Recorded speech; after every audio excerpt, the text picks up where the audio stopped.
बिल्कुल है political vendetta, दुरुपयोग हो रहा है एजेंसियों का। पर मैं जिस तरीके का व्यक्ति हूं, मैं जितना प्रेशर डालोगे, परेशान करोगे, उतना मैं मजबूत होकर वापस आऊंगा। राजनीतिक प्रचार है बीजेपी का कि चार्जशीट दिया सोने जी राहुल को, मुझे बुलाया उसी दिन। जब भी अगर मैं कदम रखूंगा राजनीति में, जो सब लोग चाहते हैं, तो उनको लगेगा या तो परिवारवाद की बात करेंगे, या मतलब कि ईडी का इस्तेमाल करेंगे, गलत इस्तेमाल करेंगे। बीजेपी के मिनिस्टर ने, चीफ मिनिस्टर ने, खट्टर जी ने मेरे को क्लीन चिट इसी केस में पहले दे चुके हैं 2 बारी।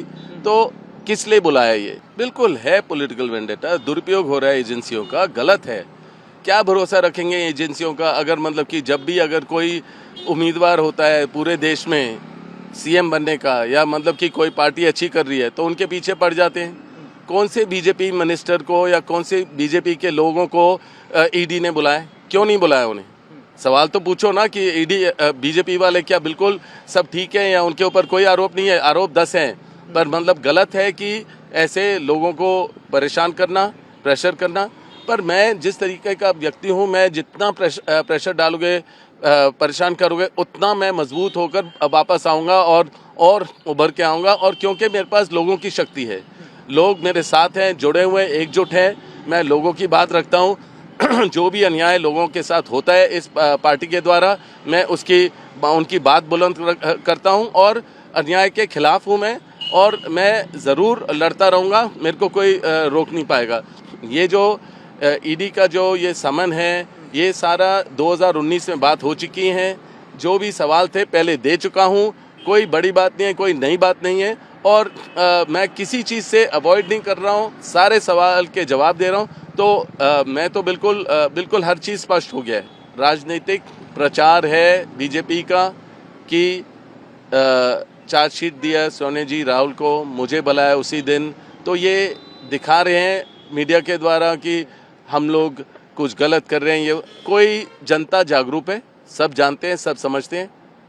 इन चीज़ों से कोई मतलब नहीं बनता है। इन चीज़ों से और हम मजबूत बनते हैं, और कुछ नहीं है। कोई इसका कुछ नतीजा नहीं निकलेगा, क्योंकि है ही नहीं कुछ। अगर ये फेक कुछ करना चाहेंगे, जो गलत करना चाहेंगे, दिखाना चाहेंगे, उससे मैं मतलब कि उसको मैं कंट्रोल नहीं कर पाऊंगा। पर असलियत कुछ भी नहीं है, असलियत में कुछ भी नहीं है उनके पास। सर, राजनीति में आप एक्टिव राजनीति में आने की आपकी बातें हो रही है, आपको लगता है कि इस वजह से ये चीजें?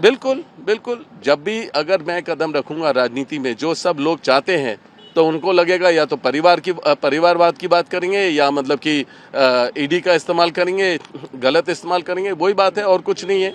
आप देखेंगे हालांकि 1 हफ्ते 10 दिन पहले जब मैंने अपने सोशल मीडिया के द्वारा अपने मैसेजेस दिए, जो माइनॉरिटीज़ के साथ अत्याचार हो रहा है उसके बारे में जिक्र की, तब से ये मेरे परेशानी शुरू हुआ है, और कोई बात नहीं है। जब से मैंने बोला है लोग चाहते हैं मैं आऊँ राजनीति में, तब से ये परेशानी शुरू हुई है। पर इसमें कोई बेसिस नहीं है, कोई मतलब नहीं है। ये ईडी और जो समन दिया है, ये सारी बातें पहले हो चुकी हैं। सर, रॉबर्ट वाड्रा जी क्या राजनीति में, एक्टिव राजनीति में आएंगे? तो ज़रूर आऊँगा, लोगों की इच्छा से आऊँगा। अगर लोग चाहेंगे तो आऊँगा, और अपने परिवार के आशीर्वाद के साथ आऊँगा। कांग्रेस के लिए और उभर के आऊँगा, और कांग्रेस के लिए मेहनत करूँगा। ऐसे चैलेंजेस फिर आगे सामने दिखाई दे? अरे हर रोज़ ये तो चलता रहेगा, क्योंकि हम आंदोलन करते हैं, हम लोगों के लिए लड़ते हैं। जो भी अन्याय हो रहा है उसके आगे खिलाफ हैं, और हम आगे लड़ते रहेंगे। तो ये चलता रहेगा। सर, आखिरी सवाल, केस को लेके क्या कहना चाहेंगे? तीसरे दिन भी आपको बुला रहे, तो ये देखो, ये अंदरूनी बातें हैं, ये मैं कोई विशेष टिप्पणी नहीं दे पाऊंगा, क्योंकि मतलब कि अभी केस चल रहा है, जो भी इंटरोगेशन चल रहा है। बस यही है कि वही पुराने सवाल है। ये 2019 में दे चुका हूँ, कोई बेसिस नहीं है, कोई चीज़ गलत नहीं हुई है। मेरे को क्लीन चिट बीजेपी के मिनिस्टर ने, चीफ मिनिस्टर ने, खट्टर जी ने मेरे को क्लीन चिट इसी केस में पहले दे चुके हैं 2 बारी। तो किस लिए बुलाया ये, और उसी दिन चार्जशीट करना? तो ये बिल्कुल एक राजनीतिक प्रचार है बीजेपी का, और दुरुपयोग है ईडी का।